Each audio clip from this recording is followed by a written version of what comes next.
My name is Sharnicia Dotson. I'm a 21-year-old female or woman, whatever you want to do. And my first crush, I can't even think about like a guy that I've actually met in real life that I was like, ooh. But Little Bow Wow when I was younger, wow. Like it was like, man, I love Bow Wow. First kiss. Okay. My first kiss. Okay, this is okay. My mom, close your ears. Just kidding. My first kiss, I think, happened like in kindergarten, and me and Alex, I remember we like tried to hide like from like our teachers, and underneath this like folder during test time, and then like it was just like a little peck. We were like, yeah, we're dating. We need to kiss. We need to do all this stuff. And like, actually, I got called to like the principal's office right afterwards. And like, my mom worked at the school that I worked in. And it was just all kinds of awkward and all kinds of just horrible and horrendous. And so, yeah, that was it. Okay, my views on Tinder and like dating apps in general. I'm not gonna judge you for doing what you gotta do to get what you need to do whatever you want to do. Like as for me though, like I can't imagine like actually trying to find someone legitimately to date and to like be wifey and all that stuff with from Tinder. I don't see that. But I've had some friends who use Tinder as like ways to get like whatever they want. But I kind of think sometimes like Tinder and certain dating apps do like help perpetuate this whole hookup culture that a lot of people stigmatize our like whole generation as being a part of. But I feel like people have been hooking up since like the beginning of time, so that's not fair to like put on our generation. But we're just, we're more savvy with it. We have apps for it instead of like meeting up at the local ice cream parlor. But yeah, I think they're fine. They're whatever. The best date I've ever had. I've had some pretty amazing dates in my dreams. Like me and Drake hosted like a house party, and it was just so fun. Even though I wouldn't date Drake, like I said, we would be just like platonic besties, but like, he took me on like an amazing date in my dream once. But like real life, nah, that hasn't happened, and like, I don't know if I even want that to happen, but like, if Drake ever wants to call me up, hit me up and take me on a date, I've already seen it, so I know it's great. So,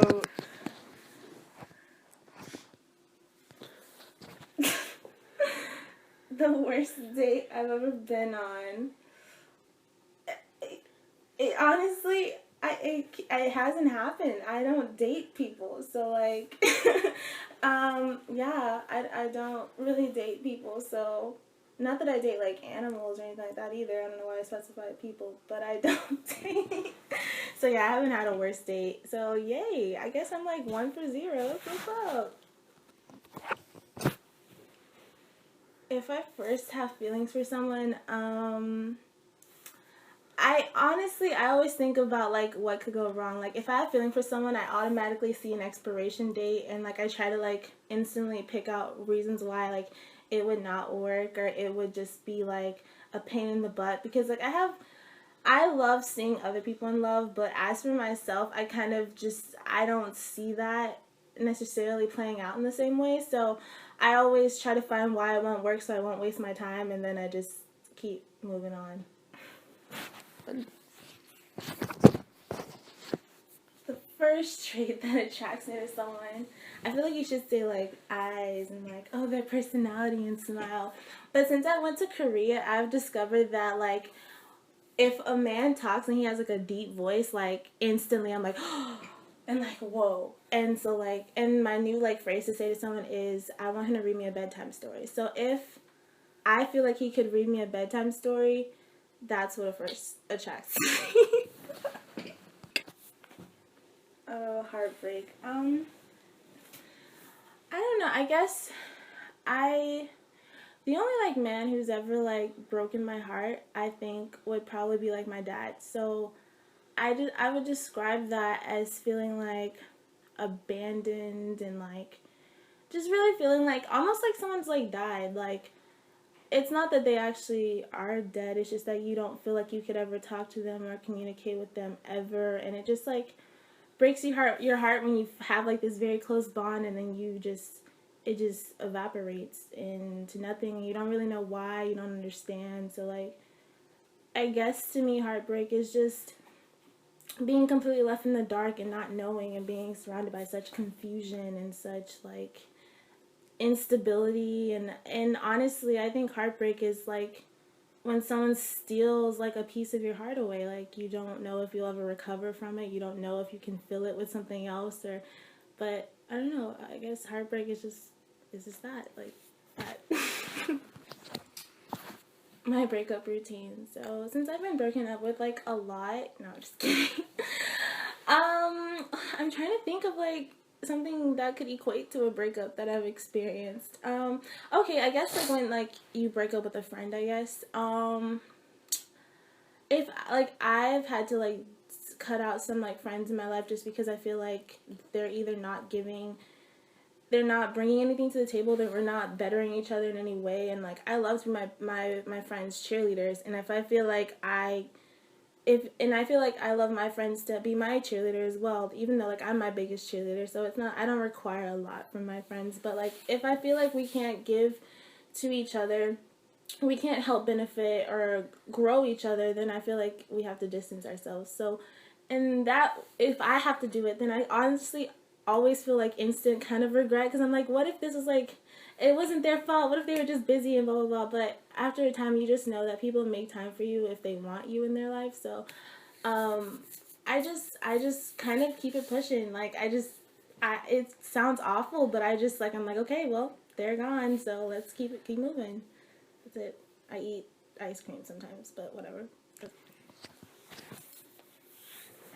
Have I ever been in love? I don't think so. No, I don't think I've ever been in love, and I don't think that's a bad thing. I don't think that's like oh, she's never been in love. No, I just think it hasn't happened yet. I mean, maybe one day, maybe not. I mean, I'm in love with myself and God and my family and my friends, but not like in love to want to build like a life with someone. No, but maybe one day. I think if anyone ever tells you that they can love two people or more people at the same time, they are full of BS. I just, like, I get it in the sense of, like, friends or whatever, but, like, if someone's trying to build two separate lives with two separate people, which to me is what love is all about, that's not even possible. Therefore, they're just trying to be a player, and play is play on, but, like, don't try to say, like, you love me and love someone else, too. That's just ridiculous, and don't be played. Don't be played. What does love mean to me? I think that love is pouring oneself into someone else. And I think that's why love can be just, you can love human beings just because they're humans, and you can love animals just because, like, the willingness to both pour yourself into someone else and to know that you walk through life affecting other people. Whether you know that you poured something into someone's life, every interaction to me is you giving of yourself to someone else. So I think that's what love is. It's just knowing that you're affecting people and being conscious of that, and actually, like, all of that. The end. My advice for someone who's never been in love is, I don't feel like you're missing out on much, honestly. if you can possess, I feel you can possess love of friends and stuff, but if you feel like, oh, I just need a man, or I just need anybody, or I need like a companion, like, I think just chill out. Just let life happen, and don't try to make that such a high priority in your life, because there's so many different ways to love and different ways to feel loved. And so I think don't put so much pressure on yourself to feel like you have to have like the perfect man or the perfect whoever, perfect boo thing, whatever you want. I feel like you shouldn't feel obligated to do that. So just chill out.